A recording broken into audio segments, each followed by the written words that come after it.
just me. I had a moment to say hi. I don't even know what time it is right now. All my other phones are dead. This is one of my old ones that I use for pictures and stuff like that.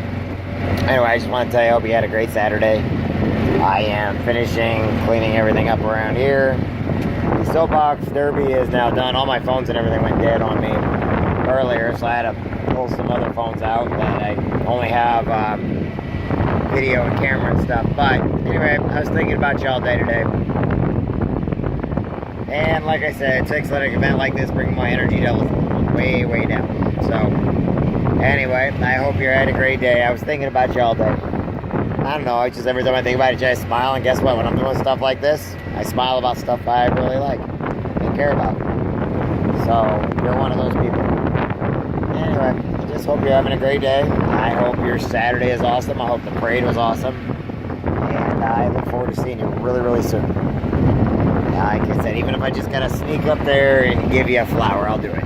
Just so I can see it. Anyway, I will talk with you later.